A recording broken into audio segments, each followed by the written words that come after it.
Libertad de enseñanza. Bajo la presidencia del ciudadano Cándido Aguilar y la presencia del primer jefe, se llevó a cabo en la Cámara de Diputados el análisis o estudio del tercer artículo constitucional de México, en el cual se trató de discutir cómo fue estipulado y intentó implementar de diferente forma en la educación. En el artículo tercero de su proyecto se estipulaba que habría libertad de enseñanza, pero que sería laica la que se diera en establecimientos oficiales de educación y gratuita la enseñanza primaria y elemental superior, que se impartía en los mismos establecimientos. Los secretarios de la Cámara de Diputados dieron cuentas del dictamen en donde se analizó y estudió a profundidad este artículo. Se discutió y aportó opiniones de varios diputados, como lo era el término laica. Durante un buen tiempo se decía que la educación estaba siendo influenciada por el dogmatismo de la religión, que los maestros estaban atados, ya que las creencias o supersticiones que los niños tenían influían en su aprendizaje, ya que las enseñanzas se contrariaban. En el siglo XVIII, la enseñanza se había considerado un error, ya que era totalmente religiosa. El siglo XIX trató de buscar un equilibrio en ambas, pero no lo encontró, y en el siglo XX se intentó implementar una relación de educación más racional, en donde la libertad de enseñanza debería de ser absoluta y formaría nuevas relaciones con hombres sensatos e intelectuales. Se hacían comparaciones también con otros países desarrollados, en los cuales habían implementado planes de estudio más racionales y donde ya no influía el clero. Se dijo que el hombre tenía todo el derecho de creer todo lo que quisiese, siempre y cuando no afectara con su palabra o escritura la libertad de otro individuo. Pero esto únicamente se iba a aplicar para adultos, ya que los niños no tenían aún la capacidad de elegir.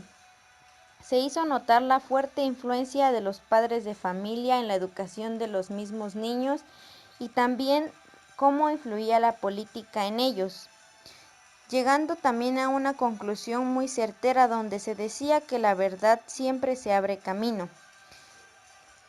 También se llegó a la conclusión de que no existía un vocablo perfecto para expresar las peticiones que fueran necesarias para la sociedad y que no se encontraría también unas palabras específicas que explicaran todo el sentir de las personas. Pero se intentó complacer en la mayor posible todas las peticiones. Al final, el artículo se modificó con un término más eficaz, buscando también que con este se formaran hombres útiles y sensatos para la sociedad. El artículo quedó dictaminado de la siguiente manera: la enseñanza es libre, pero será laica la que se dé en establecimientos oficiales de educación, lo mismo que la enseñanza primaria, elemental y superior que se imparta. En los establecimientos particulares, ninguna corporación religiosa ni ministro de ningún culto podrán establecer o dirigir escuelas de instrucción primaria. Las escuelas primarias particulares solo podrán establecerse sujetándose a la vigilancia oficial. En los establecimientos oficiales se impartirán gratuitamente la enseñanza primaria. Varios de los diputados quedaron un poco inconformes con aquel dictamen, pero se llegó a esa conclusión de que ninguna petición iba a ser totalmente cumplida. Al final de todo, se empezaron a hacer cambios en este artículo y así fue como comenzó la evolución de la educación. Después del asesinato de Venustiano Carranza, Victoriano Huerta, al igual que Obregón, entraron al poder en la reconstrucción del Estado, ya que mediante la lucha se había venido muchas controversias en en la toma de su gobierno, posteriormente para que todo surgiera de un nuevo contexto, en una nueva ideología social, nombraron a José Vasconcelos como el seguidor de la educación. Posteriormente, con la entrada de José Vasconcelos en la Secretaría Pública, se fundó la SED. El asesinato de Carranza dejó libre el escenario político. Adolfo de la Huerta, Álvaro Obregón y Plutarco Elías Calles emprendieron la tarea de levantar al país. Huerta aceleró el reparto agrario entre los zapatistas, con lo que aseguró la lealtad de varios caciques. Tal fue el caso de la Ley de Tierras, promulgada el 28 de junio. Mejoró las relaciones con los trabajadores.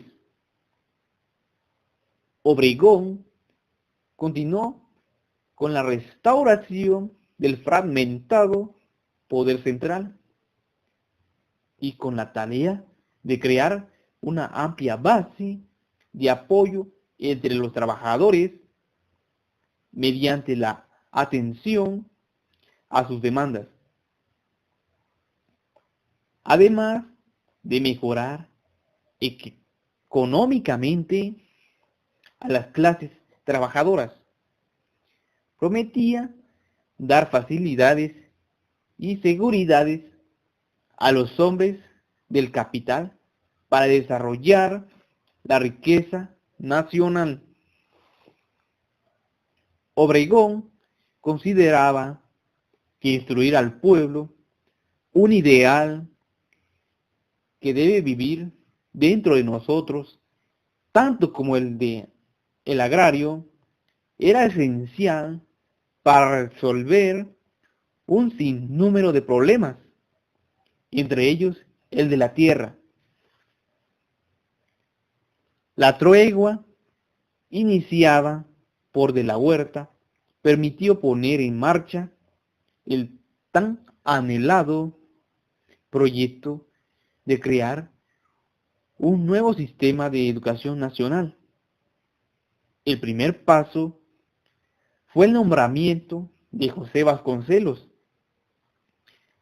como el jefe de departamento universitario y de Bellas Artes, cargo que lo convertiría en el rector de la universidad.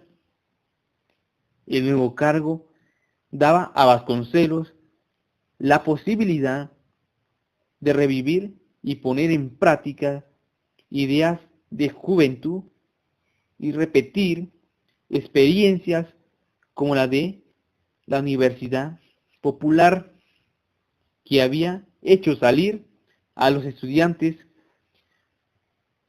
de las preparatorias y de las universidades, de los confines de las aulas y llegar hasta los centros de trabajo.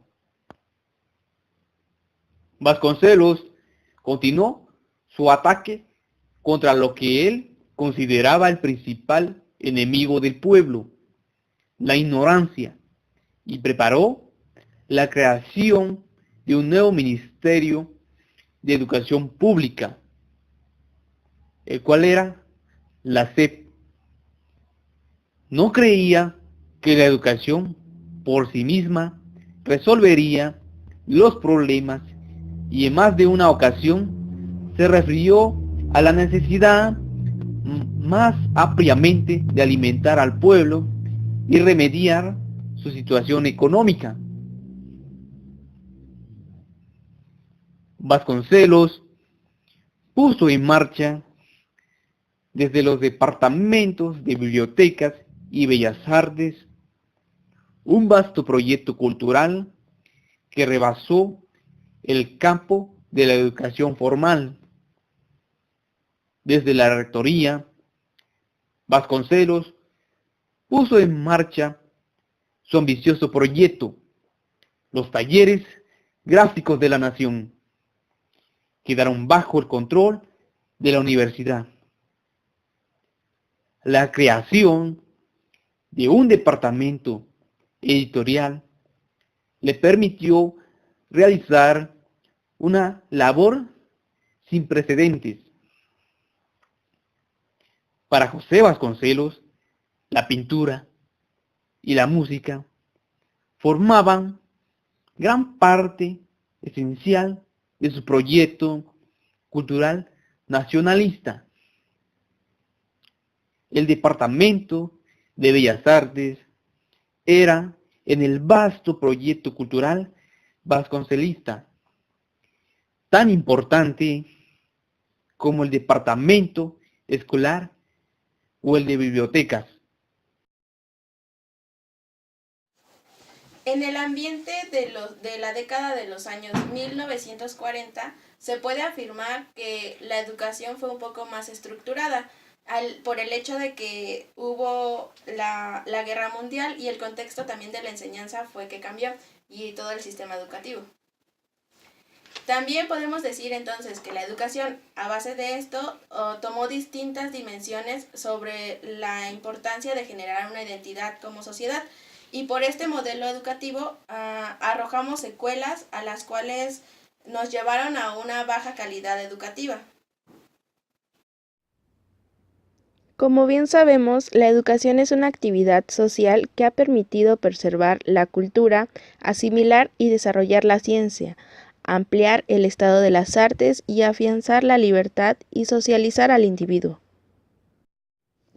Lo que se va a pretender es exponer las tendencias de educación nacional que expresaron José Vasconcelos, Moisés Sáenz, Narciso Bassols, Lázaro Cárdenas, Jaime Torres Bodet y Jesús Reyes Heroles, y su pensamiento, que era construido a base del sistema educativo a un nivel básico en México a lo largo de este siglo.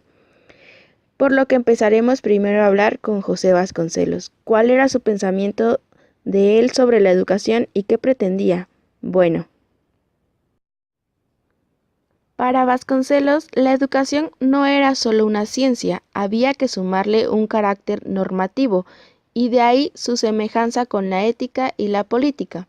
El objetivo final del sistema educativo de Vasconcelos radicaba en transformar la realidad de todas sus manifestaciones.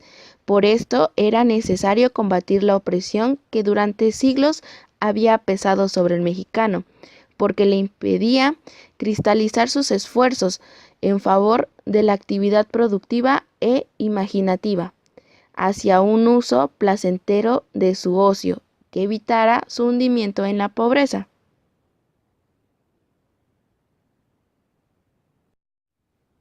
La escuela, que estuvo bajo la concepción de Vasconcelos, fue guiada por valores de equidad y de distribución de riqueza. Era un instrumento de liberación humana para todos. En esta institución educativa era, por decirlo de alguna manera así, el centro de desarrollo cultural de una sociedad en busca de su integración como nación en ese momento. La visión de Vasconcelos se fundamentaba en una cosmovisión universal de la naturaleza humana y en una teoría educativa normativa que aparaba en una concepción plural en el conocimiento como un instrumento y no como un fin para la satisfacción de las necesidades.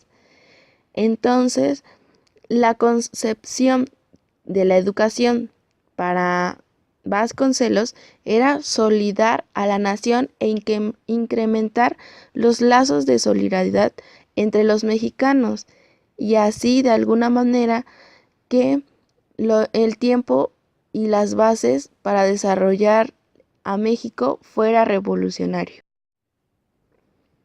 Ahora bien, la educación socialista tiene que ver mucho con Moisés Sáenz, pero entre el humanismo vasconcelista nos remetía mucho a que tenía que ver con humanidad y radicaba en ello, mientras Moisés Sáenz decía que significaba de una actividad que nos preparaba para la vida. Por esta razón, él desarrolló la primera escuela rural en la historia educativa del país. Sáenz buscaba la integración indígena a partir de la identidad nacional. Por ello, la educación para él enfrentaba el reto más grande, que era incorporar al indígena a la vida nacional sin destruir o violentar su cultura. Mientras la concepción de Vasconcelos se anclaba dentro de una perspectiva cultural amplia y universal, la de Sáenz optaba por refugiarse en una concepción social que remotaba experiencias de otras latitudes. Eran dos proyectos totalmente distintos, pero tenían como finalidad la integración nacional, solo que uno asimilaba culturas en favor de mestizos y el otro invitaba al indio a formar parte de la familia mexicana sin violentar su identidad. Durante el gobierno de Lázaro Cárdenas, la concepción que tenía Sáenz fue totalmente sustituida, de manera que ahora se tenía la idea de una instrucción que redimía a los oprimidos. Entonces, la política educativa se erigió como un proyecto de justicia social, de ataque de creencias religiosas y a favor de promover la educación sexual. Se trataba también de redimir al pueblo, entendido como la suma de campesinos y obreros. En ese sentido, era una concepción reduccionista a la sociedad. Entonces, para la visión de Lázaro Cárdenas, la educación se concibió como un cuerpo organizado de conocimientos y recomendaciones que definían la actividad del educando, de tal manera que formaran individuos capaces de realizar su liberación del sistema de explotación, ya que no se trataba de reivindicar a la humanidad, como ocurrió con Vasconcelos, solo de recuperar la dignidad del hombre sujeto a la explotación. Lo que Lázaro Cárdenas decía era que era enseñar a explotar la tierra y no al hombre, lo que se lee en la Escuela Nacional de Agricultura de Chapingo. La concepción educativa de Cárdenas estaba impregnada de un realismo materialista en la explicación del mundo. Su revolución respondía a la dialéctica de la naturaleza, donde la visión del universo material generaba principios del saber. Este es quizá el rasgo más positivo de la educación promovida bajo el gobierno cardenista. La educación se encontraba íntimamente vinculada con la variable demográfica. Para hablar de revolucionar la educación, esto equivalía a combatir desigualdades sociales y regionales, pero sobre todo las existentes entre el sector rural. Surge un cuestionamiento acerca de responder la existencia de una desorientación total en materia de educación, lo cual nos exige también una transformación. Fue aquí que Jaime Torres Bodet inició su gestión como ministro de Educación en 1943, preguntándose por qué nuestras escuelas daban resultados poco satisfactorios. Sin embargo, darle un nuevo sentido a la educación implicaba perfeccionarla sin quebrantar nuestras tradiciones y sin promover obstáculos insaciables a la renovación incesante del porvenir. Al menos para el ministro de Educación, la libertad de creencias era un principio individual de la democracia que no solo debía ser respetado, sino impulsado con el máximo empeño y energía para lograr contrarrestar, de manera que formara una intención de hacer que la educación fuera un instrumento de discordia dogmático y sectario. Ahora quien nos trae una nueva concepción educativa es Jesús Reyes Heroles, quien comprendía una nueva revolución educativa, después de haber escuchado los reclamos de toda la sociedad, los cuales desprendieron en él una amplia consulta en materia educativa. Lo que la sociedad reclamaba era un cambio para regresar a la educación su utilidad en la vida y reconstruir los mecanismos de movilidad social que ya se habían perdido dentro de una sociedad cada vez más compleja, masificada y exigente, donde la enseñanza mostraba fuertes insuficientes para sostener su calidad. También se imponía una revolución educativa que atacara a fondo los males provocados por la manifestación, la burocracia y el bajo nivel en la formación magisterial. Una revolución que diera oportunidad de avanzar a ritmos acelerados en favor a la descentralización del sistema educativo nacional, permitiendo regresar paulatinamente a los estados la responsabilidad educativa y de esa manera incrementar la capacidad de maniobra para resolver el rezago educativo del país. Para Torres Bodet, la concepción educativa fue haber unido la idea humanista de José Vasconcelos y la preocupación por aprender enseñando de Sáenz. El conocimiento entonces adquirió así un doble papel, que era la filosofía y por otra parte la ciencia. Jesús Reyes Heroles transformó el carácter de la planeación educativa en el país. Sus alcances responderían en adelante en un mayor equilibrio entre los avances cuantitativos y la búsqueda por una mejor calidad de la enseñanza, las cuales, dadas las condiciones del país, adquirirían cada vez una mayor importancia. Hoy en día los retos educativos se sintetizan en la recuperación histórica de nuestro sistema a partir de dos demandas sociales que se hacen visibles en el presente, como lo es la federación educativa mediante el reconocimiento de la diversidad social y regional en el país, como lo es también un incremento sustancial de la calidad de la enseñanza mediante una profunda reforma orientada por la carrera magisterial. La educación como factor de unidad y cohesión. Durante el sexenio de Ávila Camacho se llevaron muchas reformas, en las cuales se ayudaron a implementar y a mejorar la educación en México. Todo esto para buscar la modernidad y ubicarnos como un país moderno y con una educación eficaz. La educación como factor de unidad y cohesión. Durante el sexenio de Ávila Camacho, México seguía siendo un país plenamente rural. Este periodo fue de 1940 a 1946. México contaba con 20 millones de habitantes. 2 de cada 3 habitantes habitaban en 105.000 localidades rurales. La educación. El principal objetivo era atacar el rezago, quitar las carencias de las escuelas rurales y tener mano de obra calificada trabajando en ellas, para así poder garantizar educación de calidad y con esto que el aprendizaje obtenido por los estudiantes fuera mayor. Se trató de conseguir la instrucción urbana, la capacitación para el trabajo industrial. Esto era muy esencial en el trabajo de la educación. Se trataba de hacer a las personas capaces para futuros trabajos.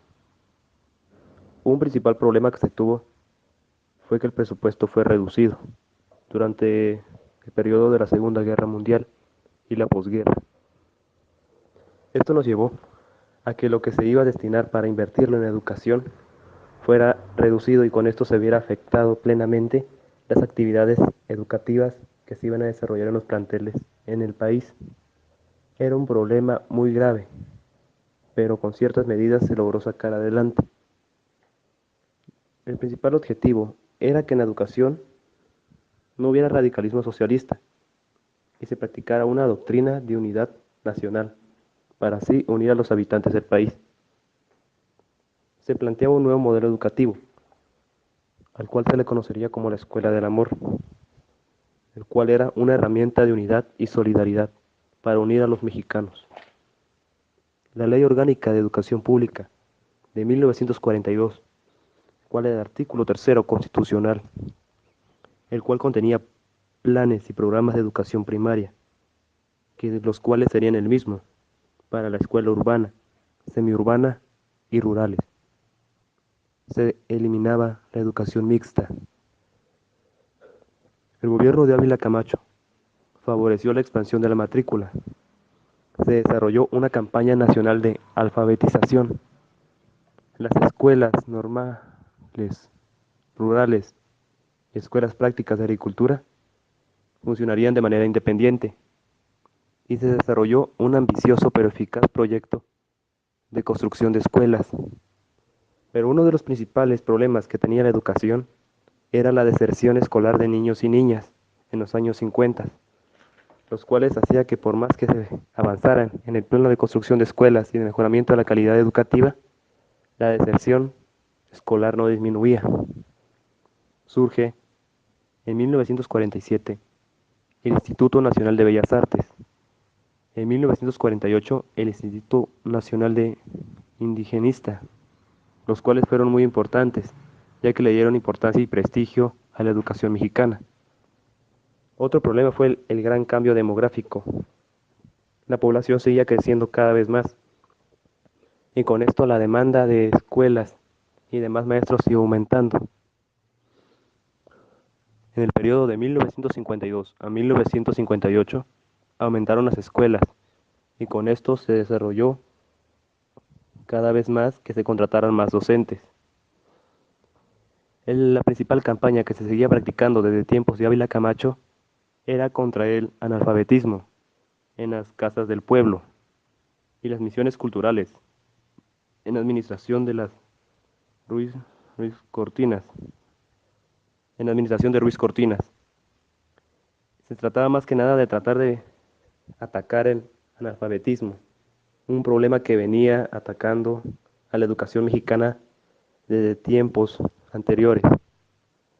Este era un problema muy importante en nuestro país, junto con la deserción escolar, hacía que el nivel educativo de los habitantes no mejorara y con esto no tuvieran más oportunidades para un mejor estilo de vida. En 1957 se creó el Consejo Nacional Técnico de la Educación, mejor conocido como CONALTE, en el cual se reformaban los planes de estudio de la educación primaria y se trataba de fortalecer la educación en el nivel secundaria.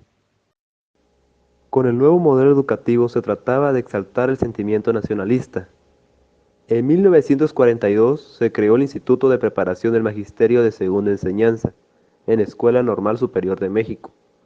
En 1944 se crearon el Instituto Federal de Capacitación del Magisterio, en el cual incluía una comisión revisadora y coordinadora de planes educativos, programas y textos escolares, además de que se creó un comité administrador de programas federal de construcción de escuelas.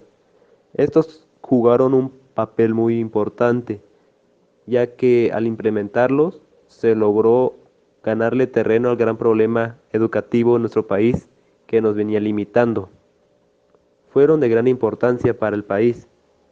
En 1943, el Sindicato Nacional de Trabajadores de la Educación se logró unificar. Con esto más que nada se logró dejar otro problema atrás y así ir progresando más en el campo educativo. Jaime Torres Bodet jugó un papel muy importante en esto. La UNAM y el Politécnico Nacional fueron los pilares de la educación superior del país, jugaron un papel muy importante. También otro papel importante lo jugaron las escuelas normales. Y en el país se iba dejando atrás otro problema muy importante, ya que el 79% de los maestros ya estaban titulados. Esto quiere decir que, considerándolo con porcentajes de años anteriores, se había logrado mejorar en este campo demasiado. Y con esto, los avances iban progresando y se iba obteniendo una educación de calidad.